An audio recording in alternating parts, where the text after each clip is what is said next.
Hello tubers and welcome back to Grow It Yourself.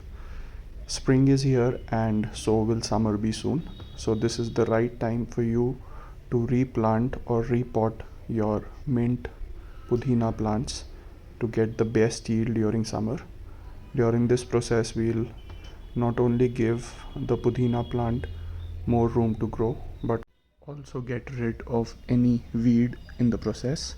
For this, simply scrape out the old plant from the old pot. This might be a bit difficult to dig out because the roots will be binding it together, so just loosen the soil from the sides like I've shown in the video. Do not attempt to dig it from the center because that will damage the roots in a way we don't want, and simply flip over the pot. Do this activity at least 3 to 4 days after the last watering so that your soil is a bit dry and it is easier to manage.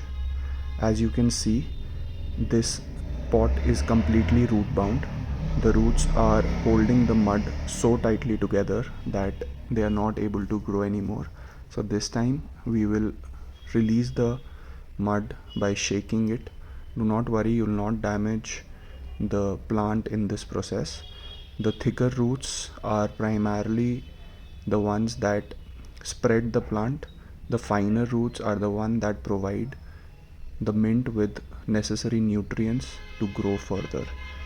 Since mint can be grown through cuttings itself, that is why damaging the roots too much is not an issue with this plant. So we just need to release the mud and as much as we can so that we can reuse it after reconditioning the soil, and in the process also take out any weeds that are visible from the plant. Take out the weed only after you've loosened the soil so that the weed with its entire root comes out and there is no scope for it to regrow. Also check the soil for any weed or unwanted roots in it and take it out. In order to condition the soil, we will add equal parts of coco peat and vermicompost to it. That is 1/3 soil, 1/3 coco peat and 1/3 vermicompost should be added at this stage so that the soil is reconditioned. If you've been using it for at least a year or maybe more, you should take this step. Pudina or mint is not a very heavy feeder, but it does like its compost like any other plant. That is where it gets your nutrient from. So we need to add 1/3 portion of vermicompost to it. Once the soil is ready, we need to identify how much of the plant that we've taken out from the old pot we can regrow. So we need to avoid the thicker roots. As I said, they are for spreading the plant further. We don't want these as of now because if these roots are introduced to the new pot, they will concentrate on spreading the plant instead of giving you fresh leaves, healthy leaves, more fragrant leaves, which we are looking for. So what we need to do right now is find the best looking leaves available and untangle it from the root system. If you are unable to untangle it, then you can cut it out and just replant them in the soil, the conditioned soil, at a distance of say about an inch from each other. Just dig a small hole and place the new leaf with a bit of the root system in it. Do not worry if you end up covering the leaf with the soil a bit because that will eventually come out when we water it. We want to avoid any thick roots or woody stems for that matter, because if we introduce them to our new soil, the plant will concentrate on spreading across rather than growing new leaves, and this exercise is to ensure that we get new leaves for the summer so that we can have a good yield throughout summer. So in case you find any such woody stems or woody roots or long roots with longish growths, then get rid of it. You can have long roots replanted if they are soft. If they are hard and woody, then get rid of it. If there is a root system which is long, has multiple small growths on it, then we can regrow those like I am showing in this video right here. Here too, if there is any thick root or a woody root system available, then get rid of it. Cut it from the base using a sharp pair of scissors. Again, just dig up a trench and place the root system inside. Cover it with soil. In the process, if you end up covering the leaves also, do not worry. As I said, they will come out when we water the plant later. This is what we want our pot to look like after we are done transplanting. Just a few tender fresh leaves spread across from a distance of about 1 inch from each other. Now we will water it lightly to avoid transplant shock and keep it in a warm but shaded area for the next week or so before the roots can start working.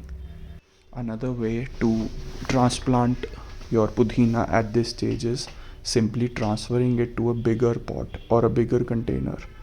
But in this process also, we would want to get rid of the thicker roots, the woody roots and the woody stems, because if we retain these, the plant will invest its energy in spreading across the new pot and consuming up the space rather than spilling out new leaves. And at the end of the day, it's the leaves of the Pudina plant that we want, not the growth, especially in a home environment where we are not looking to grow it commercially or for sale purposes. So get rid of any cluster root systems or thick roots, woody stems, woody outgrowths. This will lighten up the root system to a great extent, give the healthier root system, which is concentrating on growing the leaves, more room to grow, and eventually the plant will start throwing out those thicker roots which concentrate on spreading the plant, and it will ultimately consume the entire space in your new bigger pot as well. Simply use a sharp pair of scissors and chop off the woody, stemmy and thick root system or any long growths. You can use any bigger pot. I am using an aquarium, but if you use an aquarium also, then drill holes at the bottom for water drainage.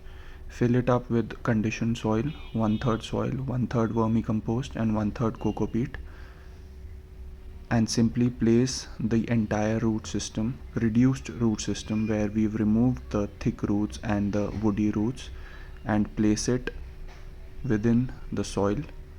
Cover it up, add more soil if needed on top. If you end up covering the leaves to a certain extent, do not worry, they will come out when we water them to avoid transplant shock. I am just adding a bit more of the potting mixture that I have prepared, or a market bought one, to cover up the roots to a certain extent and spread it across.